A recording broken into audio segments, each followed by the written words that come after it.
Hello and welcome back to Basic Topology, the video series where we talk a lot about open, closed and compact sets. And indeed, in today's part 12, we will talk about intermediate compact sets, which means that I want to put a compact set in between two different sets. And this result is something we can use later on to prove Urysohn's lemma. However, as always, before we start with the details, I first want to thank all the nice people who support this channel on Steady, here on YouTube or via other means. And please don't forget that you can use the link in the description to download the additional material for all the videos. So for example, there you find the full PDF version of this video course here. And then without further ado, let's immediately fix the assumption of today, which is a locally compact Hausdorff space. This means in the space we always have compact neighborhoods and the separation property.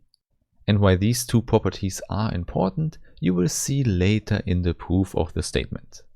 But first, let's formulate the statement, which starts with an open set U in our topological space X. And moreover, in addition to that, we also assume that a compact set inside U is given. And now the statement of the theorem will be that we always find two intermediate sets, and the first one is an open set that still contains K. And then the second set is a superset of that, but also compact and still contained in U. So you could say the statement is that we can make the compact set K larger without leaving the open set U. And making the set larger here is described with the open neighborhood of the whole set K. The whole thing seems reasonable, but as we will see, the proof will require some work. But before we go to the proof, let's first clearly formulate this statement here. It's a proposition that holds in a locally compact Hausdorff space. So X is our topological space, and then we fix an open set U and a compact set K. And most importantly here is that K lies inside our open set U. And then as stated in the picture, we find another open set that still contains K. And in order to keep it simple, let's call this open set A. And now actually A cannot be equal to the open set U because we want that the closure of A is a compact set. Indeed, this should be the compact set that still lies completely in U. This means now we can just write down a whole chain of subset relations. So first K should be contained in A, and then the closure of A could be bigger than A. But most importantly, we still have that the closure is contained in U. And that's it. These are our two intermediate sets, an open one and a compact one. So in order to show this proposition, we have to construct this open set A and the closure of A. And for this construction, we can definitely use our locally compact property, because then we have compact neighborhoods. So this will be the first idea, to make our compact set K larger. So we just fix a point X from the compact set K, and then we know that we have a compact neighborhood of X. And there we need a good name. Let's call this compact neighborhood C with index X. And now please don't forget, by definition of a neighborhood, we also know that there's an open set that contains X and is still completely inside Cx. And now this open set around X I want to call Vx. And here the index X is important because we know that this picture here works for every point X in the compact set K. So there you see, this is where we already use the locally compact property of our topological space. In fact, it's quite important that we have the existence of both sets Vx and Cx. And both sets are neighborhoods for X, so the point X lies in both of them. And moreover, Cx is always a superset of Vx. Which means we immediately get an open cover and a compact cover for our set K. So we can just write that K is covered by the union of the sets Vx and the sets Cx. And now since K is a compact set, we can also go to a finite subcover. And this is what we can use in the next step. There we just have a finite cover for K. And to write it down, let's simply enumerate the points. So let's say we have I that goes from 1 to n. So we only need n points from K to cover the whole compact set K. And then obviously this also works for the supersets CXI, which implies that here on the right hand side we still have a compact set. In particular, we know in the Hausdorff space it's also a closed set as well. And there you might think that we are already done, because we could take this union of open sets as our set A. However, this can only work if this union here stays inside the given set U. And obviously in general we cannot guarantee that, but we definitely have it in one case. Namely in the case that our open set U is just the whole space X. Naturally, under this assumption, our union cannot leave the open set U. And then we immediately have our chain of subsets just by taking A as the union of the V's. And moreover, the closure of A is then given as the union of the closures of the V sets. And this immediately implies that we have a closed set here that is contained in a compact set. So we simply know by part 5 that this one is also a compact set. And these are all the conditions we wanted to satisfy for our set A. However, as already stated, this whole construction here only works if the set U is large enough, namely the whole space X. In the general case, there's simply also something outside which we have to take care of. This means we have to consider the complement of U in X. So in the picture here, you could just put in the space X around U. So what we have there around U is the complement of U, and we know it's not empty in this case. So we definitely have a point P which does not lie in U, and then we can use the Hausdorff property to separate points. This means for any point Q in the compact set K, we can find open neighborhoods that don't intersect. So formally this means we have P in the set UC and Q in K, and then we find the open neighborhoods for both points. This means we have an open set where P lies in and an open set where Q lies in. And now the Hausdorff property tells us that we can always find open neighborhoods that are disjoint. And maybe let's call the one open set B and the other one D. And to make it clear that the points go into this choice, we put them into the index. And now this whole construction of the open sets helps us again, because we get an open cover of the compact set K again. Indeed, we can just go through all the points Q of K and take the sets DPQ. So clearly we cover our compact set with open sets, and then we know we have a finite subcover. So this is not so complicated, we can just enumerate finitely many points again, and let's say we go from 1 to m. So we have finitely many points in K, and we call them Qj. And this also implies that we can look at finitely many neighborhoods of the given point P in the complement of U. In fact, what we can do is to look at the finite intersection of these open sets. By the definition of the topology, we know this is still an open set and therefore a neighborhood of the point P as well. And moreover, it still has to be disjoint to all the D sets. Therefore, maybe let's simplify the notation and let's call this intersection just B with index P. And on the right hand side here, the union of the D sets, we can just call D with index P. This makes everything simpler because we can just say that the intersection of both sets here is empty. So this is how it looks in the picture, and of course this is quite helpful because we can do it for any point P in our complement of U.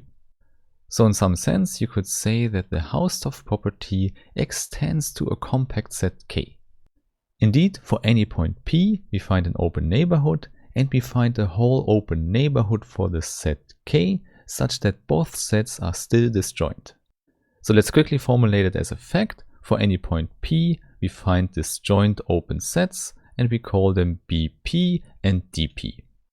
And their DP just enlarges our compact set K.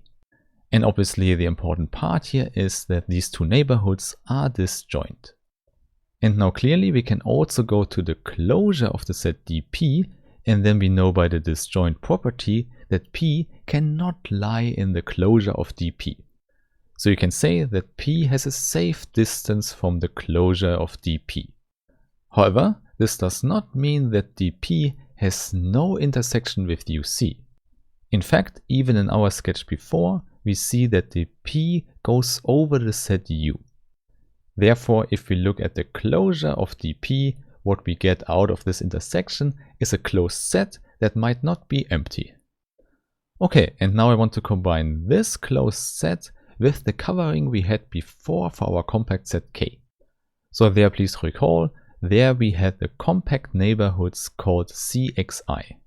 And there we already know they nicely cover the whole compact set K. And also there, we cannot guarantee that the whole cover stays inside the set U. However, this is all not a big problem because we can just look at the intersection as before. In other words, we also put this compact set into our intersection. Therefore, what remains in this intersection here is just this small part outside of the set U. And in order to keep it simple, let's call this new set WP. And because we have an intersection of closed sets, it's definitely a closed set as well. And since it's also contained in the compact set, we conclude it's also compact. And as already mentioned, because P has a safe distance from the neighborhood dP, we know that P is not an element of WP. However, this immediately implies if we look at the intersection of all possible sets WP, we get an empty intersection. So we have an infinite intersection here where P goes through all possible points of the complement of U. And now this intersection has to be empty because otherwise there would be a point P that lies in its corresponding set WP. This is clear because any point in the intersection has to lie in all the sets WP. Okay, so here we have an infinite intersection of compact sets, and there you might already guess, this can be reduced to a finite intersection. Simply because if we go to the complements of the sets, we have open sets and an open cover of the whole space. So in particular, we also have an open cover of any compact subset of X. And now if we want, we can just fix any point P0 and cover the compact set WP0. And indeed, in this video we have done this already many times. We can find a finite subcovering. So let's also say here the compact set is covered by M elements where J goes from 1 to M. But here please keep in mind, on the right hand side we still have the complements of the W sets. So the meaning of that is that WP0 lies completely in the complements, which implies that the intersection with the original sets WPJ has to be empty. So you see, suddenly our infinite intersection is just a finite intersection with m+1 elements. So by going back to the definition of WP, it means that we only need finitely many of the D neighborhoods. So let's simply put the definition of WPJ into this intersection. So we just write dP0 intersected with dP1 and so on. And then finally in the end we also have the intersection with the complement of U. And now the conclusion from before is that this finite intersection is already the empty set.